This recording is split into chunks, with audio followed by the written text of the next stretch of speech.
Bueno, vamos a ver entonces hoy una diferencia. Después de la modernidad van a surgir, o sea, o al comienzo de la modernidad van a surgir dos posturas, ¿sí? Básicamente antagónicas unas de otras. ¿Sí? Posturas pedagógicas no solamente son posturas pedagógicas, sino son dos formas de ver el mundo. ¿Sí? En términos de Thomas Kuhn, este es una definición que le tiene que quedar a usted para todo su trayecto formativo, ¿sí? Y para después también, ¿sí? Y a mí me gusta decir esto: nada de lo que hacemos, pensamos y expresamos, ¿sí? Deviene de nosotros mismos o deviene de un repollo. ¿Está? Todo viene de modelos, básicamente, pensados, ¿sí? A lo que nosotros le vamos a llamar paradigmas, ¿sí? Thomas Kuhn lo define como realizaciones científicas universalmente reconocidas que durante cierto tiempo proporcionan modelos de problemas y modelos de soluciones para la comunidad científica, ¿sí? O sea que nosotros nos vamos a parar a analizar o a investigar o a hablar de algo científicamente de acuerdo a modelos que están preestablecidos, ¿sí? A una forma de mirar el mundo.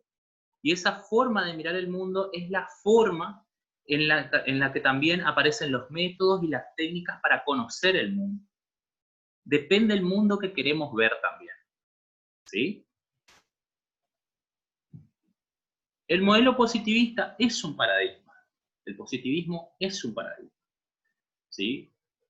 Los paradigmas, no quiero entrar mucho en detalle ahora, porque me interesa otra cosa, pero básicamente los paradigmas, esas realizaciones científicas, no es que aparece una y después aparece otra, sino que es como que van charlando una con otra. Y algunas se hacen más hegemónicas, o sea, algunas tienen mayor poder. ¿Por qué? Porque están muy entramadas en nuestros hábitos, en nuestras prácticas sociales y en los diseños de las políticas de Estado incluso, ¿sí? El positivismo es una corriente filosófica, ¿sí? Y tiene sus influencias en la modernidad, básicamente. Acá hay que detenernos en una cuestión. Tanto positivismo como su contracara, vamos a decir, quien le hace la crítica, el marxismo, ¿sí? Surgen en este periodo de tiempo, en la modernidad. Pero algunos de los elementos por los cuales surge, que son elementos propios del pensamiento, están fijados antes de la modernidad, ¿sí? Pero no eran más que pensamientos, algunos de otros filósofos han tirado algunas ideas. Pero se concreta en la imagen de dos personas: Augusto Comte para el positivismo y Karl Marx para el marxismo, ¿sí? Que le va a dar vida a lo que nosotros vamos a llamarlo como pensamiento socialista. Bien, ¿cuáles son las influencias del positivismo? Bueno, primero que nada, la modernidad. Segundo, el surgimiento de un Estado. Previamente a esto, lo que vimos en la anterior, ¿se acuerdan que nos quedamos en que el Estado surgía primero absolutista, después moderno, con la Ilustración, ¿no? Acá dice surgimiento de una burguesía, ¿sí? Ciencia y razón, ¿sí? Una postura de un enfoque de que la ciencia y la razón, ¿sí? Vencen a este pensamiento teocentrista, en donde todo está puesto en la naturaleza, en el hombre. También surgen las sociedades industrializadas, ¿sí? Esto es necesario decirlo porque surge el Estado y surge el mercado. Y no surge cualquier Estado, surge el Estado liberal, ¿sí? Esto por ahí es para otro momento de discusión, pero quiero, después cuando ustedes lo lean van a verlo un poco mejor. Surge el Estado liberal con ideas propias de la Ilustración: libertad, igualdad, ¿sí? Más libertad que otra cosa. Pero libertad sobre la propiedad privada, ¿sí? Y son derechos propios de la burguesía que estaba surgiendo en ese momento. ¿Sí? Y una pedagogía ilustrada. ¿Qué era la pedagogía ilustrada? Esta cuestión de hay conocimientos que deben ser adquiridos y que se la debe dar a todas las personas, pero no eran para todas las personas, ¿sí? Había que saber leer, había que saber sobre ciencia, habría que saber sobre ciertas cosas de la socialización, el enciclopedismo, o sea, saber mucho, esta cuestión del surgimiento de las universidades, después el surgimiento de las bibliotecas, ¿no? El conocimiento organizado, ¿sí? Como pensamiento pedagógico, Marcel Gadotti dice que el positivismo es como la concepción burguesa de la educación, ¿sí? La figura exponente, yo lo había dicho, ¿no? Es Augusto Comte, padre del positivismo, y se puede entender al positivismo como que existe una aceptación del conocimiento científico como la única forma de conocer el mundo, ¿sí? O sea que hay un rechazo total de la filosofía, hay un rechazo total de la religión, del teocentrismo y de todo lo que él llama pseudociencia. O sea que acá no estamos hablando de filosofía barata, sino que estamos hablando de cosas que se pueden comprobar. Por eso, las ciencias naturales, como las ciencias sociales, tienen que asimilar el formato de las ciencias exactas, ¿sí? En donde como ustedes trabajan en física o en matemática o en álgebra, ¿sí? Ustedes hacen un ejercicio que tiene un inicio, que tiene un final y que encima lo tienen que comprobar, que le llaman verificación, ¿no? Y el resultado de eso es lo que ustedes pueden ver. Y a eso le llamamos realidad. O sea que lo verificable es lo real, aquello que yo puedo ver, hechos empíricos, hechos observables.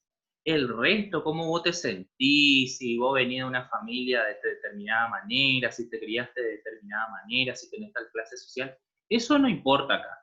Acá lo que importa es lo que vos podés hacer, es lo que vos podés aprender, y si lográs esos objetivos, que yo lo pueda ver. Para Comte, una verdadera ciencia debería analizar, por ejemplo, todos los fenómenos, incluso los humanos, ¿sí? Pero los ve como objeto, ¿sí? Como algo objetivo, algo que pasa en lo concreto. O sea que acá no hay lugar para la subjetividad, ¿sí? Las ciencias sociales tendría que, para hacer ciencia, adaptarse a esto, y la educación también, ¿sí? Porque eso es positivismo, eso es algo positivo, conocer algo que puede ser observable.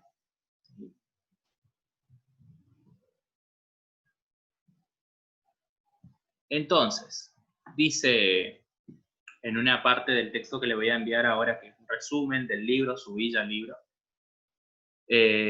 dice, tanto en las ciencias de la naturaleza como en las ciencias humanas se debería alejar cualquier prejuicio o presupuesto ideológico. O sea, en criollo, no hace falta pensar mucho. Vos tenés que hacer esto, ¿sí? Acá lo que vos creas, lo que vos sientas, ¿sí? El prejuicio propio, la ideología, eso está totalmente descartado. Hay que ser objetivo. Y ser objetivo es esta forma. Es este formato de razón incluso. La ciencia entonces necesitaba, dice Gadotti, ser neutra. Leyes naturales, en armonía, regirían la sociedad. El positivismo representaba la doctrina que consolidaría el orden público, desarrollando en las personas una sabia resignación para su status quo. ¿Qué quiere decir esto? Que a partir de esta forma de pensamiento es que podemos organizar a la sociedad como un cuerpo ordenado. Y de ahí es que yo siempre digo, modernidad, positivismo, liberalismo y Estado surgen en el mismo momento, básicamente, ¿sí? Están muy relacionados. Cuando surge el Estado, la República, o cuando surge el Estado argentino, que después lo vamos a ver un poco, la escuela argentina, ¿no es cierto? No surge en cualquier momento histórico, surge en esta visión también, con una regla, el del orden. Y el orden es esto, ¿sí? ¿Y el orden para qué? Para el progreso. Porque eso yo puedo ver, que la gente está ordenada, que piensa de una determinada manera, que se forma, que se sienta alineado, que repite conmigo lo que debe ser repetido. Y si hace todo lo que debe hacer, progresa. ¿Sí? ¿O acaso ustedes, cuando fueron a la escuela, no le han dicho, a ver chicos, ustedes, ¿por qué venía a la escuela? Vos te portaste un poquito mal, ¿no? Y le dicen la maestra al alumno. ¿Por qué? ¿Para qué venía a la escuela? A la escuela se viene a estudiar. ¿Vos querés ser alguien en el futuro? Tenés que estudiar. Ahí está. Mensaje positivista. ¿Sí? Y estudiar es ser ordenado en este método. En el método de la disciplina en sí. ¿Sí? Y de un tipo de disciplina que yo pueda ver. O sea, que si vos estás calladito en tu banco, haciendo la tarea, las 10 preguntas que yo te dejo, ¿sí? Los 10 ejercicios matemáticos, y que lo contestes bien en el tiempo que yo te diga, y que levantes la mano para ir al baño, ¿sí? Y que saludes a la bandera de una determinada manera, son prácticas propias, ¿sí? Del orden. Y si nos ponemos a analizar un poco más en profundidad, que eso va a ser la crítica, ¿no es cierto? No sé si esto de estas prácticas, ¿sí? Han colaborado a un pensamiento liberador, ¿sí? Sino lo que hace es, lo que decía la diapositiva anterior, buscar la resignación de la comunidad, buscar la resignación, ¿sí? Para mantener el status quo.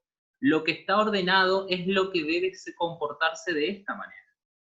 Y esto, lo que dice Marcel Gadotti, sirve a la clase burguesa. Por eso dice, el positivismo es la ideología propia de la clase burguesa y la escuela capitalista, va a decir después Marx, la escuela capitalista es la que beneficia, ¿sí? Ese status quo. Pero cuando hablamos de status quo y orden, no decimos que todos son iguales. Decimos que todos parecen iguales. Y cuando parecen iguales, sí, son todos unos cuadraditos divinos, todos peinados con sus guardapolvitos blancos, o ahora con su uniforme, que no hemos cambiado absolutamente nada más que le pusimos una insignia nomás a cada uno, un color distinto, pero en definitiva, todos están homogeneizados, ¿sí?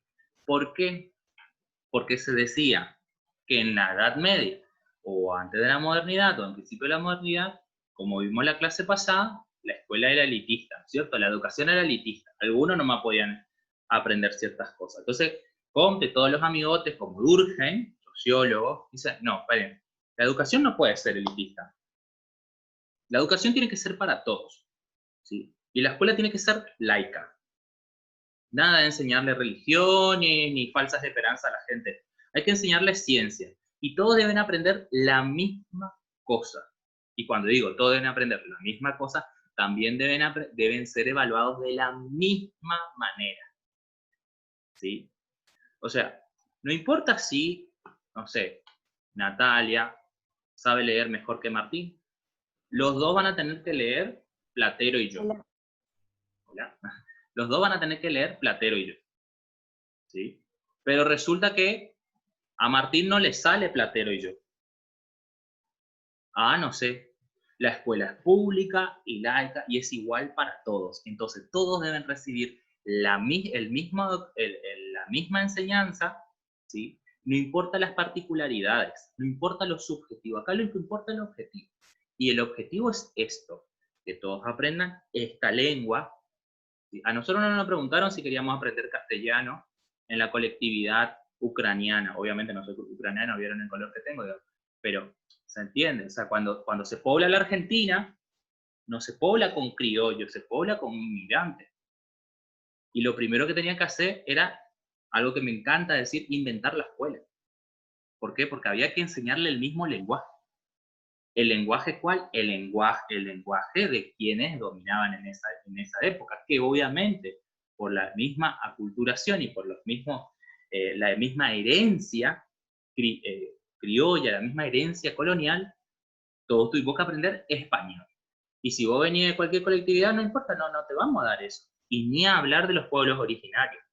Porque nosotros es mejor aprender inglés o aprender portugués que aprender guaraní en las escuelas misioneras. ¿Sí? ¿Por qué? Porque esto es lo objetivo para una determinada clase, diría Gadotti. Ahora, la educación, en términos de Durkheim, ¿sí? Él escribió el suicidio, libro de sociología, no de psicología.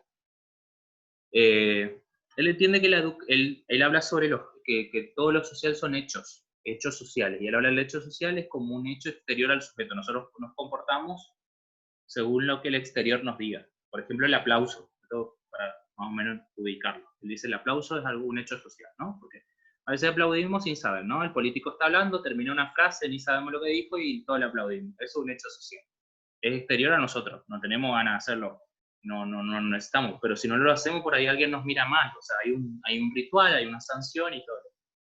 Bueno, para Durkheim, que viene de esta línea del positivismo, dentro del marco de la sociología, él dice que la educación es un hecho fundamental social. Decía él, así la pedagogía sería una teoría de la práctica social. O sea, ¿se acuerdan de Víctor de Aveyron? ¿No? Ustedes dijeron lo que el maestro tenía que enseñarle, o el objetivo era socializarlo. ¿No? ¿Por qué? Porque la escuela es una práctica social. Por eso vos tenés que aprender determinados valores, determinadas normas de convivencia, ¿sí? Determinado modo de trabajo. Entrás a una hora, descansás en un determinado momento, te vas a una determinada hora, tenés que hacerle caso a tu superior. Es igual al mundo del trabajo, básicamente. Es una práctica social genial que ajustó prácticamente todas nuestras relaciones sociales y nuestras relaciones dentro del mundo del trabajo. Ahora, dice, para progresar se necesita orden, dice Durkheim, y el peor orden es siempre mejor que cualquier desorden. Imagínense ustedes, profesores de química o profesores de física, entran a su aula del 2024 a hacer su práctica y se encuentran, como yo una vez, dos chicos de más o menos mi altura tirándose una silla. Yo decía, no, ¿cómo va a pasar eso? ¿Sí? Y rápidamente aparece uno de los métodos y uno de los recursos muy necesarios para este modelo, la disciplina, porque no puede existir indisciplina en un aula. ¿Sí? Y ni siquiera tengo que preguntar, ¿eh? Yo vi dos personas y esas dos personas son. Entonces yo levanto la voz, le digo que no se deben comportar así, porque en el aula no se tienen que tirar silla, porque esto es una escuela, no es una cancha de fútbol. Y doy un montón de argumentos que tienen que ver con el deber ser. Y el deber ser de una práctica social que yo creo que es ordenada. Nunca le doy un argumento de que porque eso es violencia, nunca le doy un argumento porque esa silla es pública, no es tuya, es de todos, ¿sí? Y le hago pensar con eso. ¿No? Porque básicamente hay una bajada de línea concreta. En la escuela esto no se hace y en la escuela esto se hace. ¿Sí?